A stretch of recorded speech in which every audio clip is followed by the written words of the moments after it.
Hey everyone, welcome back to Corporate Decoder. Today, MBAV just filed a material definitive agreement announcement, and I am seeing a major strategic shift that matters. Quick note, this is not financial advice, just my take on public filings for educational purposes.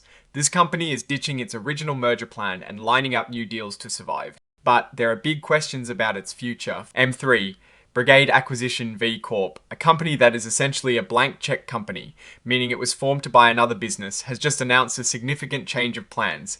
They were supposed to merge with a company called ReserveOne Inc. back in July of 2025. However, the market for digital assets, which ReserveOne is involved in, has changed a lot since then because of these market shifts and feedback from investors. M3-Brigade Acquisition V Corp and ReserveOne have agreed to call off their original deal. This is a pretty big development. They have officially terminated the Business Combination Agreement, or BCA, that they had in place. This means the original plan to combine M3-Brigade Acquisition V Corp with ReserveOne is off the table. So what are they doing instead? It looks like M3-Brigade Acquisition V Corp is trying to give itself more time to find a different business to combine with.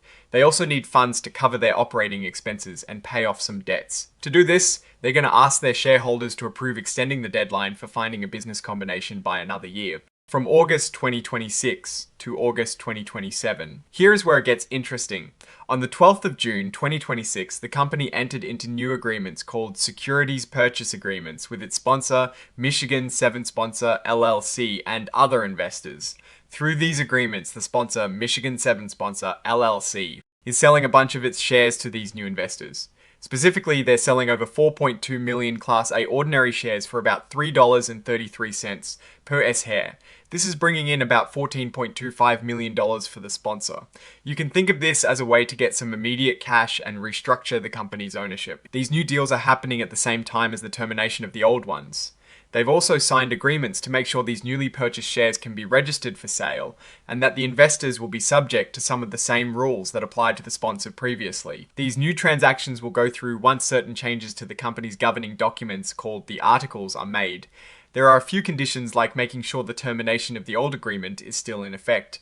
There are also clauses that release both the company and the investors from any claims related to the failed merger or the previous agreements. If the new deals don't close by the 2nd of August 2026, the investors can pull out and get their money back. As part of this shakeup, the company and ReserveOne have also withdrawn a previous filing they had made with the Securities and Exchange Commission called a registration statement on Form S-4.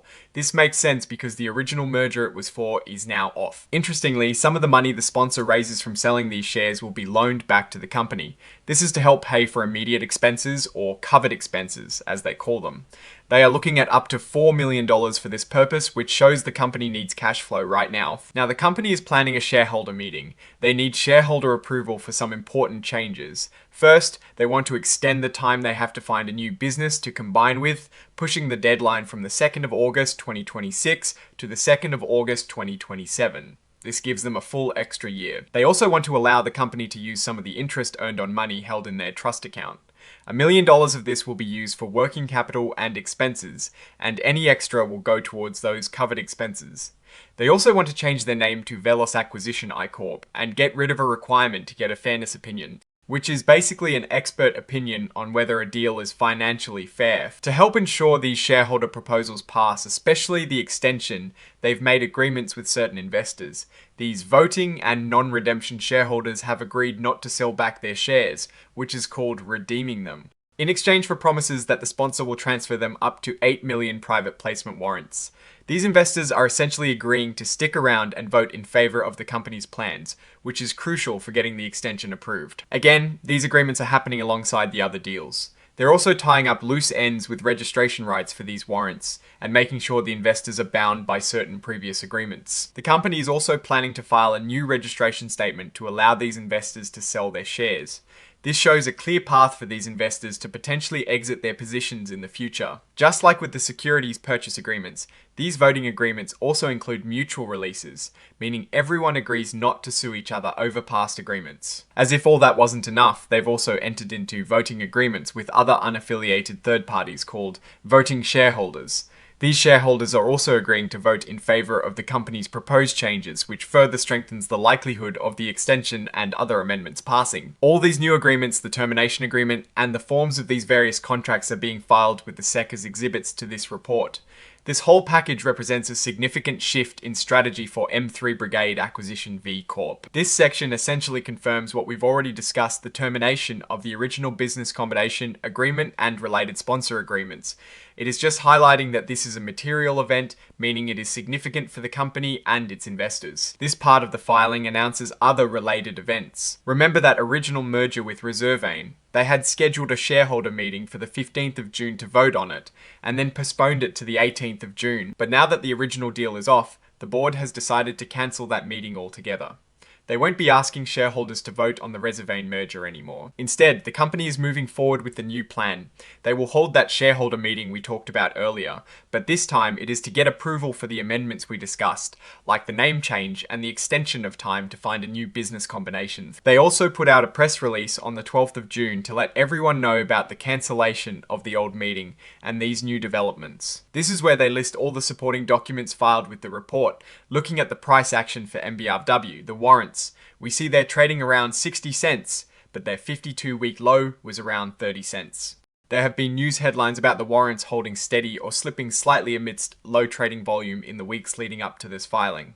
This suggests that while the stock price itself might not be moving dramatically, there is a lot of jockeying and strategic maneuvering happening behind the scenes. It is also worth noting that MBAVW is a warrant which gives the holder the right, but not the obligation, to buy the company's stock at a certain price. Warrant prices are very sensitive to the underlying stock's performance and the likelihood of a successful business combination.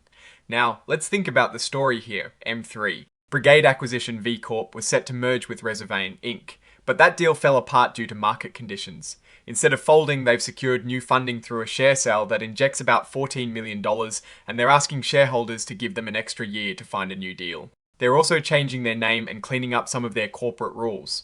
This is a classic SPAC comeback story where the initial merger target doesn't work out, but they manage to pivot and try again.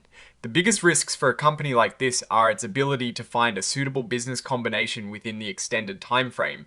If they fail to do so, they might have to liquidate. The new funding helps them survive, but the extended timeline also means more burn rate and potentially more dilution for existing shareholders down the line. The fact that they are relying on agreements with various shareholders to vote in favor of the extension and not redeem their shares shows how critical shareholder support is for their survival.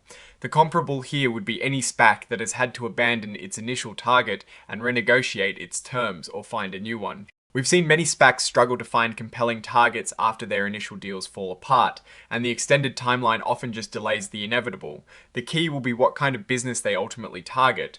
Their focus on the digital asset sector with ReserveOne suggests they might be looking for similar tech-focused companies. My biggest concern is that this is a common pattern for SPACs that are struggling to find a good deal. The extension gives them more runway, but it relies on commitments from current shareholders to not redeem their shares. If those commitments waver, or if they can't find a deal quickly, they could still face liquidation. What I am actually looking for is whether they can announce a strong new business combination target within this extended year. Oh, and the research tools I actually use are linked in the description. They help keep this channel going.